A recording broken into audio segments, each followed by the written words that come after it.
이 시간 하나님께서 우리에게 주시는 생명의 말씀은 열왕기하 6장 1절에서 14절 말씀입니다. 제가 하나님의 말씀을 봉독하겠습니다. 선지자의 제자들이 엘리사에게 이르되 보소서 우리가 당신과 함께 거주하는 이곳이 우리에겐 좁으니 우리가 요단으로 가서 거기서 각각 한 제목을 가져다가 그곳에 우리가 거주할 처소를 세우사이다 하니 엘리사가 이르되 가라 하는지라. 그 하나가 이르되 청하건대 당신도 종들과 함께 하소서 하니 엘리사가 이르되 내가 가리라 하고 드디어 그들과 함께 가니라. 무리가 요단에 이르러 나무를 베더니 한 사람이 나무를 벨 때에 쇠도끼가 물에 떨어진지라. 이에 외쳐 이르되 아 내 주여 이는 빌려온 것이니이다 하니 하나님의 사람이 이르되 어디 빠졌느냐 하매 그곳을 보이는지라. 엘리사가 나뭇가지를 베어 물에 던져 쇠도끼를 떠오르게 하고 이르되 너는 그것을 집으라 하니 그 사람이 손을 내밀어 그것을 집으니라. 그때 아람 왕이 이스라엘과 더불어 싸우며 그의 신복들과 의논하여 이르기를 우리가 아무데 진을 치리라 하였더니 하나님의 사람이 이스라엘 왕에게 보내어 이르되 왕은 산과 아무 곳으로 지나가지 마소서 아람 사람이 그곳으로 나오나이다 하는지라. 이스라엘 왕이 하나님의 사람이 자기에게 말하여 경계한 곳으로 사람을 보내 방비하기가 한두 번이 아닌지라. 이러므로 아람 왕의 마음이 불안하여 그 신복들을 불러 이르되 우리 중에 누가 이스라엘 왕과 내통하는 것을 내게 말하지 아니하느냐 하니 그 신복 중에 한 사람이 이르되 우리 주 왕이여 아니로소이다. 오직 이스라엘 선지자 엘리사가 왕이 침실에서 하신 말씀을 이스라엘의 왕에게 고하나이다 하는지라. 왕이 이르되 너희는 가서 엘리사가 어디 있나 보라. 내가 사람을 보내어 그를 잡으리라. 왕에게 아뢰어 이르되 보라 그가 도단에 있도다 하나이다. 왕이 이에 말과 병거와 많은 군사를 보내매 그들이 밤에 가서 그 성읍을 애웠었더라. 아멘. 오늘은 희망을 떠오르게 하시다라는 제목으로 하나님 말씀 증거하도록 하겠습니다. 오늘 성경은 굉장히 신비스러운 사건 가운데 하나를 기록하고 있습니다. 엘리사 선지자와 그의 제자들이 겪은 도끼 에피소드를 말하고 있는데요.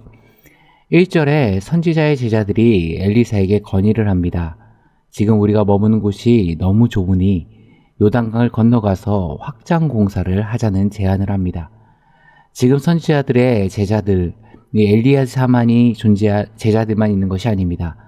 물론 선지자 엘리사의 제자들도 있었지만 당시 그의 스승이었던 엘리야 때부터 이 선지학교는 존재했고 그곳에서 같은 스승 엘리야 밑에서 함께 수학했던 선지자들도 그 가운데는 대거 섞여 있을 거라고 봅니다.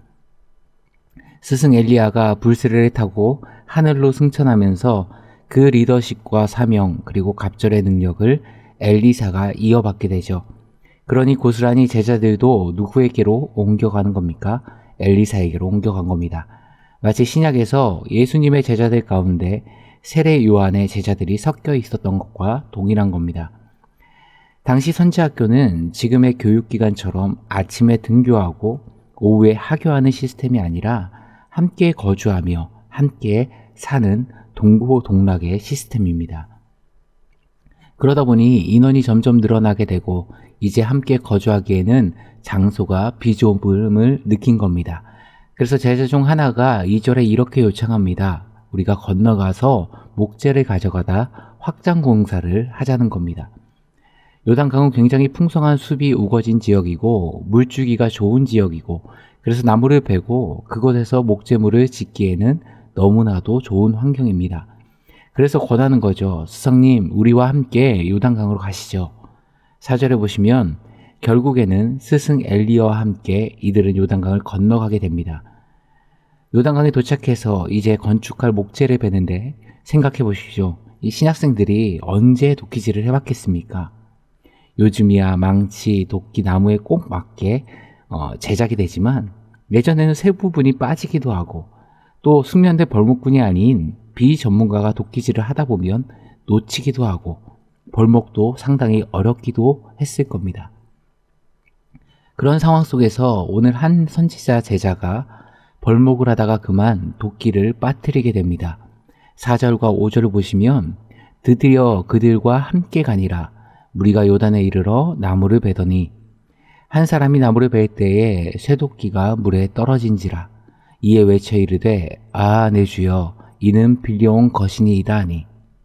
근데 이 사람은 형편이 그렇게 썩 좋은 사람이 아니었습니다. 엄밀히 말하면 가난했던 것 같습니다. 그러니 벌목을 하기 위해서 쇠도끼를 빌려왔는데 아마도 그 도끼가 도끼질하는 가운데 물에 빠진 것 같습니다. 모세 율법에 의하면 빌려온 것이 없어졌을 때는 그것이 주인이 개입이 안 된 상황에서는 반드시 배상해야 합니다. 그런데 만약에 배상이 안 될 경우에 어떻게 될까요? 이스라엘 율법상 그 집에 노예가 됩니다. 노예살이를 해야 됩니다. 상대방의 물건에 손해를 입히고 그것을 갚을 능력이 없을 때 그 사람의 인신을 채권자가 담보로 설정하는 것이죠. 정리하면 빌려온 물건을 주인이 없는 상황에서 손실하거나 분실했을 때 첫 번째 반드시 배상해야 됩니다. 두 번째는 배상하지 못할 경우에는 인신이 노예로 담보가 됩니다. 그런데 오늘 오전에 빌려온 것이니이다라는 문장, 그 히브리 원어 그대로 지역하면 애걸복걸해서 빌려왔습니다 라는 뜻입니다. 무슨 말입니까? 너무 애타게 간절하게 부탁해서 빌려온 겁니다. 진짜 가난한 선지생도였던 겁니다. 만약 부유했다면 그렇게 탄식할 이유도 없었겠죠. 그런데 하필 도끼가 빠진 그 물이 어딥니까? 요단강이죠. 요단강은 그렇게 맑은 물이 아닙니다. 뿌옇고 흙탕물이기 때문에 안을 들여다 볼 수도 없습니다. 그리고 얕은 곳에 빠졌다면 그냥 첨벙첨벙 뛰어가서 도끼를 건져 올렸겠죠. 아마도 이렇게 탄식하는 것은 흙탕물로 도저히 어딨는지 육안으로도 식별이 불가능한 상황이고 또 쉽게 들어갈 수 없는 물의 깊이였을 겁니다. 또한 요단강의 우기는 굉장히 물줄기가 거세게 흐릅니다. 강 하류까지 쓸려가지 않았어도 위치가 분명히 바뀌었을 수도 있겠죠. 하나님의 종들이 거주하기 위한 선지학교를 위해 수고하고 헌신하는데 좋은 나무도 쉽게 구하고 도끼 찬조도 막 들어오고 나무도 한두 번 찍으면 휙휙 넘어가고 그러면 얼마나 좋습니까? 오히려 감당할 수 없는 고난과 마주한 겁니다. 이때 스승인 엘리야가 그 소리를 듣고 다가옵니다. 6절과 7절을 보시면 엘리야는 이 도끼가 어디 빠졌냐 이렇게 물어봅니다. 그리고 나뭇가지를 베어서 물에 던지자 쇠도끼가 떠올랐고 그것을 그 선지생도가 다시금 잡아서 도끼를 찾게 됩니다.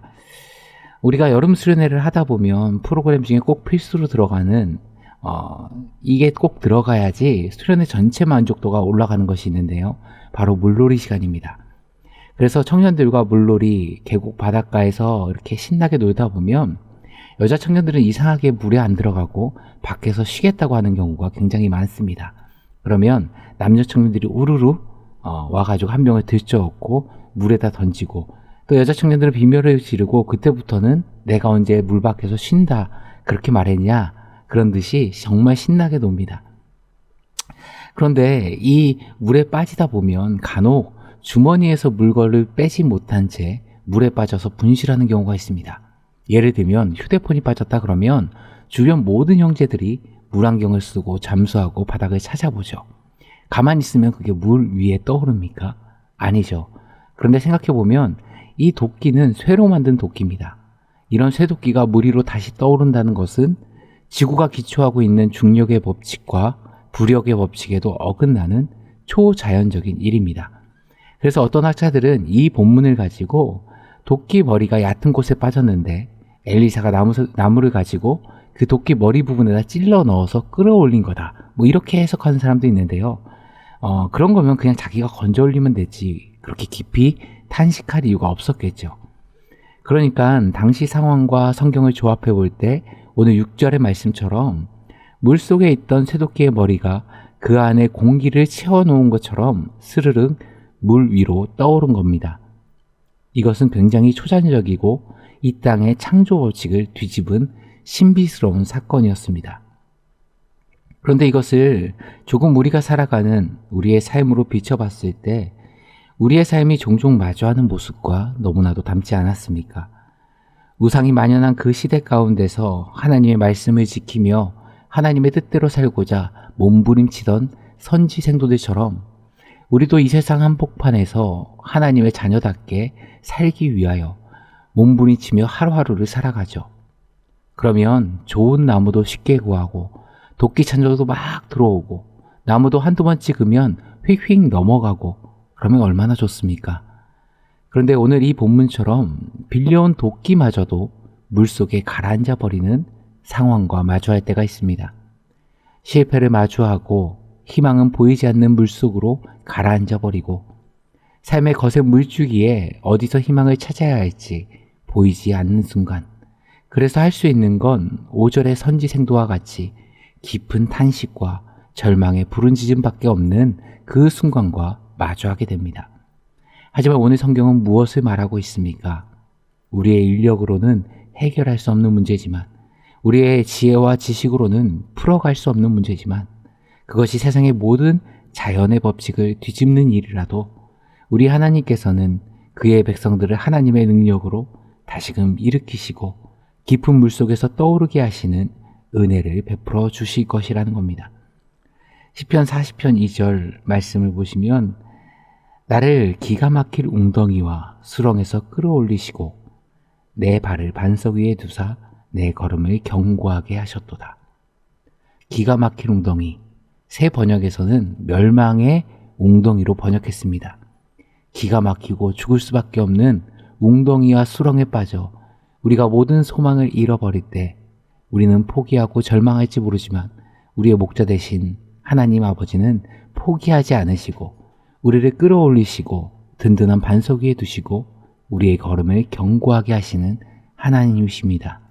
이런 하나님의 은혜와 놀라우신 역사하심이 이 새벽에 여러분들의 삶 가운데 충만하게 임하시길 간절히 축원합니다. 함께 기도하시겠습니다.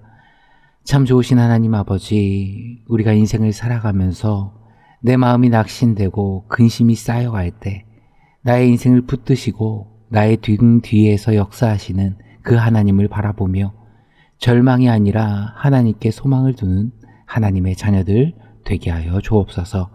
이 모든 말씀 우리 주 예수 그리스도의 이름으로 기도드리옵나이다.